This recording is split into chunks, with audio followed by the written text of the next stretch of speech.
सद्गुरु, ग्रंथों में लिखा है कि इस दुनिया में जो कुछ भी हो रहा है, साथ ही हमारे जीवन में जो कुछ भी होता है, वो पहले से तय है। किस ग्रंथ में ऐसा लिखा है? कम से कम मैंने यही सोचा कि कुछ चीजें करना हमारे भाग्य में लिखा है, चाहे जो हो जाए। अगर ये सच है तो हमारा किसी न किसी दिन मरना भी तय है, तो दुनिया में हमारे जैसे लोगों का क्या काम है?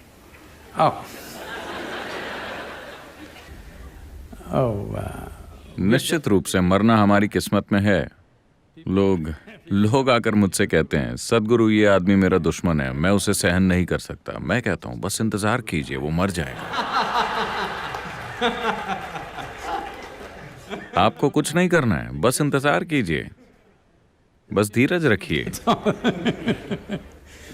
तो मरना तय है, हाँ, मगर मुझे नहीं लगता कि किसी भी ग्रंथ ने इस बात का जिक्र किया है कि आपका जीवन पहले से तय है या पहले से निर्धारित है। यह विचार विदेश से आया है। आपको समझना होगा कि इस संस्कृति की मूलभूत प्रकृति क्या है, इसकी जड़ें कहाँ हैं। ये एक बिना भगवान की संस्कृति है। आपको ये समझना होगा, इस देश में कभी भगवान की कोई धारणा नहीं रही है।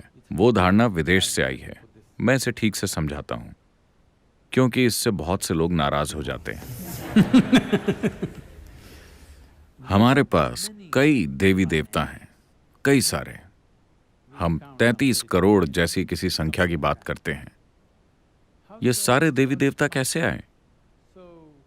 एक ही ईश्वर में विश्वास करने वाले मानते हैं कि कोई एक भगवान है जो ऊपर बैठकर आपके लिए चीजें करता है, यानी कि कोई ऐसा शख्स है जो सारे फैसले करता है। इस संस्कृति में ऐसा नहीं है। यहाँ कोई भगवान नहीं है, लेकिन बहुत सारे देवी देवता हैं। ये देवी देवता कौन हैं? अगर आप पीछे मुड़कर देखें तो आपके पास जितने देवी देवता हैं, उनके लिए जिस शब्द का इस्तेमाल किया जाता था, आप देवी हैं, वो है यंत्र। उन्हें हमेशा यंत्र कहा गया। यंत्र शब्द का अर्थ है मशीन या उपकरण या औजार। जब मैं हमारे योगिक मंदिरों को उपकरण कहता हूं तो लोग आहत हो जाते हैं। सद्गुरु ऐसा मत कहिए, ये हमें अपने जीवन से भी प्यारा है। मैंने कहा, अगर आप इससे आहत होते हैं तो आप आश्रम आइए, मैं आपको आश्रम में प्लम्बिंग का काम दूंगा, बिना किसी उपकरण के। आप अपने नाखूनों और दांतों से 3 दिन तक आश्रम में प्लम्बिंग कीजिए। 3 दिन के बाद मैं आपको एक चेन रेंच या स्पैनर दूंगा। आप उसकी पूजा करेंगे या नहीं? आप उस औजार की पूजा करेंगे या नहीं, अपने सारे दांत खोने के बाद? तो औजार की ताकत, हमने उपकरण या औजार की ताकत को हमेशा से जाना है। हम इंसानों के रूप में इस धरती पर जो कुछ हैं, वो उन औजारों की वजह से हैं जो हमने बनाए हैं। अगर हमारे पास औजार नहीं होते तो एक कुत्ता भी हम पर हावी हो जाता है ना? हाँ या ना? It's only because of the tools human beings have become who they are. केवल औजारों के कारण ही इंसान वो बन पाया है जो आज वो है। स्क्रू ड्राइवर भी एक औजार है, मगर कुछ सूक्ष्म औजार भी होते हैं। ऊर्जा के औजार, व्यक्तिपरक औजार, जो जीवन के अलग अलग आयामों को खोल सकते हैं।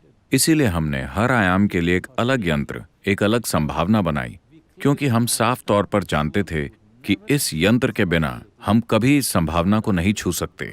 हम उसके आगे झुकते हैं और उसी की पूजा करते हैं, क्योंकि प्रार्थनाशील बने बिना ये आपके काम नहीं आएंगे।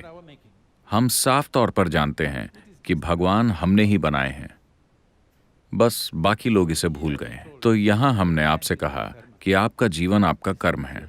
इसका मतलब है कि आपका जीवन आपका ही बनाया हुआ है। तो पहले से तय होने का सवाल ही कहाँ है? ऐसी कोई चीज इस संस्कृति में नहीं है। धन्यवाद सद्गुरु। पर एक डॉक्टर के लिए सोचना खतरनाक है कि सब पहले से तय है।